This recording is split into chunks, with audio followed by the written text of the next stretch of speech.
Everyone, সবাই কেমন আছেন? আশা করি সবাই ভালো আছেন। অর্পিতা মান্না কিচেনে আপনাদের সবাইকে স্বাগত জানাই।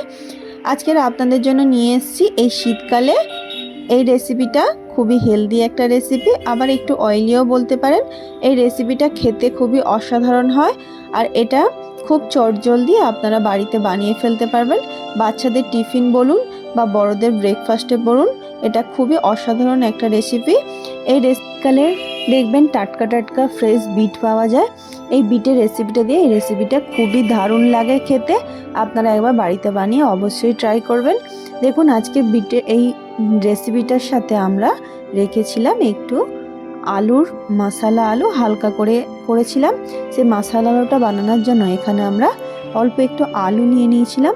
আলুটাকে ভালোভাবে খোসা ছাড়িয়ে ভালোভাবে ওয়াশ করে নিয়ে নিয়েছি। আর এখানে আলুগুলোকে দেখুন একটু বড় বড় সাইজ করে কেটে নিয়েছি। আপনারা আপনাদের পছন্দ মতো আলুগুলোকে কেটে নিতে পারেন। এবার ভালোভাবে জলের মধ্যে দিয়ে আবারও একটু ওয়াশ করে নেব। নিয়ে আমরা একটা গ্যাসের মধ্যে একটা প্যানের মধ্যে অল্প একটু জল দিয়ে আলুগুলোকে দিয়ে দিয়েছি, আর দিয়ে দেবো অল্প একটু স্বাদ মতো নুন, যাতে আলুগুলোর মধ্যে ভিতরে হালকা একটু নুনটা চলে যায়। এবার এটাকে ঢাকনা বন্ধ করে কিছুক্ষণ আমরা আলুটাকে সিদ্ধ করার জন্য রেখে দেব। এবার অন্য পাশে আমরা একটা কড়াই বসিয়ে নিয়েছিলাম। কড়াইয়ের মধ্যে কিছুটা সাদা তেল দিয়ে দেবো, যাতে আমাদের এই প্রিপারেশনটা করার সাথে সাথেই তেলটা গরম হয়ে যায়। দেখুন, আমরা তেলটা গরম করার জন্য বসিয়ে দিয়েছি। এখানে একটা চাটনি বানানোর জন্য এখানে আমরা নিয়ে নিয়েছিলাম একটা বিট। আর এখানে আমরা যে ফ্রেশ এখন কড়াইশুঁটি উঠছে দেখবেন, কচি কচি কড়াইশুঁটিগুলো খেতে খুবই ভালো লাগে। কিছুটা নিয়ে নিয়েছিলাম কড়াইশুঁটি, একটু নিয়ে নেব আদা, আর একটু নিয়ে নেব রসুন। আর এখানে বিটটাকে আমরা ভালোভাবে দেখুন খোসাটাকে ছাড়িয়ে নিয়েছি। এবার বিটটাকে আমরা একটু পাতলা পাতলা করে কেটে নেব, যাতে মিক্সার গ্রাইন্ডারে গ্রাইন্ড হতে সুবিধা হয়। কাঁচা বিট দেখবেন গ্রাইন্ড করার সময়ও অনেক সময় একটু দানা দানা থেকে থাকে, তার জন্য একটু প্লেনভাবে করলে এগুলো খুবই ভালো হয়। এবার এটাকে আমরা ছোট ছোট পাতলা পাতলা করে কেটে নিয়েছি। এগুলোকে একটা মিক্সার গ্রাইন্ডারের মধ্যে দিয়ে দেবো। পুরো বিটটা আমরা মিক্সার গ্রাইন্ডারের মধ্যে দিয়ে দিয়েছি। আর এখানে দিয়ে দেবো একটা কাঁচা লঙ্কা। আপনারা আপনাদের ঝাল মতো আপনারা এটাকে ব্যবহার করতে পারেন। ঝাল মানে লঙ্কাটা বেশি লঙ্কা দেওয়ার দরকার নেই। এবার এখানে আমরা একটু আদা নিয়ে নিয়েছিলাম, সে আদাটাকে ছোট ছোট করে কেটে দিয়েছি, যাতে গ্রাইন্ড হতে ভালোভাবে সুবিধা হয়। আর নিয়ে নিয়েছি 3 থেকে 4 টুকরো রসুনের কোয়া নিয়ে নিয়েছিলাম। আর এখানে আমরা কড়াইশুঁটিগুলোকে ভালোভাবে ছাড়িয়ে মিক্সার গ্রাইন্ডারের মধ্যে পুরো কড়াইশুঁটিটা আমরা এখানে দিয়ে দেবো। দেখুন, এখানে আমরা পুরো কড়াইশুঁটিটা দিয়ে দিয়েছি। এবার আমরা আলুটাকে একটু চেক করে নেব যে আমাদের আলুটা বয়েল হয়ে গেছে কিনা। আমাদের ততক্ষণে দেখুন আলুটাও বয়েল হয়ে গেছে। এবার আমরা এটাকে নামিয়ে নেব গ্যাস থেকে। এবার কড়াইশুঁটিগুলোকে আমরা এখানে দিয়ে দেব, দিয়ে অল্প একটু জল দিয়ে এটাকে একটা প্লেন পেস্ট বানিয়ে নেব। দেখুন, আমরা একদম এটাকে ভালোভাবে প্লেন পেস্ট বানিয়ে নিয়েছি। এবার একটা আমরা বাটি নিয়ে নিয়েছিলাম, সেখানে আমরা কিছুটা আটা দিয়ে দিয়েছি, আর দিয়ে দেবো স্বাদ মতো একটু নুন, আর দিয়ে দেবো এখানে একটু হিঙের ফ্লেভারটা এতে খুব ভালো আসে। আর দিয়ে দেবো অল্প একটু জিরে গুঁড়ো। আর এখানে আমরা কিছুটা সয়াবিন নিয়ে নিয়েছিলাম, অল্প একটু। আপনারা এটাকে নাও নিতে পারেন, কিন্তু এটা দিলে খুবই হেলদি আর খেতেও খুব টেস্টি হয়।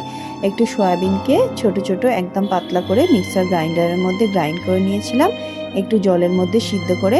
আর এখানে দিয়ে দিয়েছিলাম যে পেস্টটা আমরা বানিয়েছিলাম বিটের, সেই পেস্টটা আমরা এই আটার মধ্যে পুরো পেস্টটা এখানে দিয়ে দেব। আমরা পুরো পেস্টটা দিয়ে দিয়েছি। এবার এটাকে আমরা হাতের সাহায্যে একটু ভালোভাবে মিশিয়ে নেব।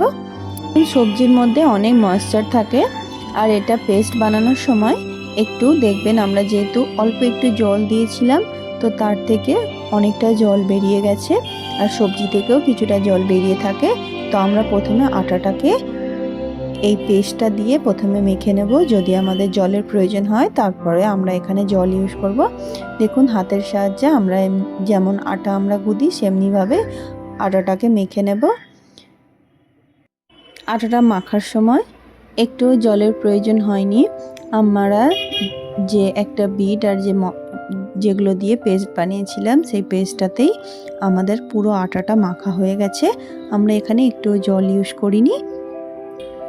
এখানে পাতলাও করব না, আবার বেশি শক্তও করব না, কারণ বেশি পাতলা করলে মানে পুরিগুলো অনেকটা তেল টেনে নেয়। দেখুন আমরা এমনি একটা পেস্ট বানিয়ে নিয়েছি। এটাকে ভালোভাবে আবারও একটু মেখে নেব, যাতে ভালোভাবে প্লেন স্মুথ একটা ডো তৈরি হয়ে যায়। এখানে পুরো আটাটা মাখা হয়ে গেলে আমরা এটাকে যেমন আমরা লেচি কাটি তেমনিভাবে গোল গোল শেপ দিয়ে এটাকে তৈরি করে নেব ছোট ছোট আকারের। যদি চান এটাকে রুটিও বানাতে পারেন, বা পরোটাও বানাতে পারেন, বা পুরিও বানাতে পারেন। যে কোনোভাবেই খেতে খুবই ভালো হয়, টেস্টি হয়। দেখুন আমরা গোল গোল করে শেপ দিয়ে এটাকে বানিয়ে নিয়েছি। এবার অল্প একটু আটা ছড়িয়ে নেব, যাতে বেলুনের মধ্যে এগুলো লেগে না যায়। এবার এটাকে আমরা যেমন আমরা পুরি বানাই তেমনিভাবে গোল গোল করে এটাকে আমরা তৈরি করে নেব।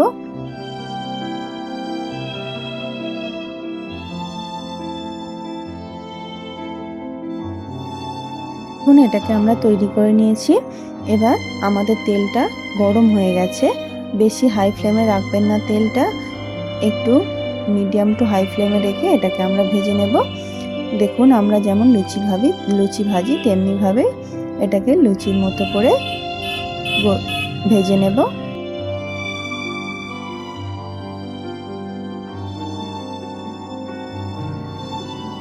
দেখুন আমাদের পুরিগুলো কত সুন্দর গোল গোল শেপের তৈরি হয়ে গেছে।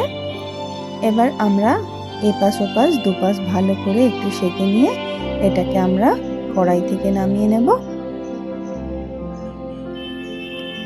দেখুন তেলটা ঝাড়িয়ে ঝাড়িয়ে আমরা কড়াই থেকে নামিয়ে নিয়েছি, আর কত সুন্দর দেখতে হয়েছে দেখুন।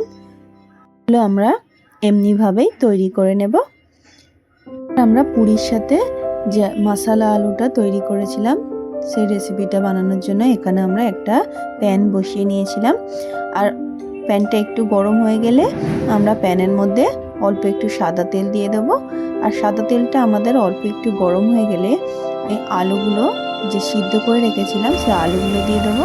আর দিয়ে দেবো সামান্য একটু নুন, যেহেতু আমরা আগে নুন দিয়েছিলাম তার জন্য অল্প একটু নুন দিয়ে দেবো একটু গোলমরিচ গুঁড়ো, আর দিয়ে দেবো একটু ভাজা জিরে গুঁড়ো।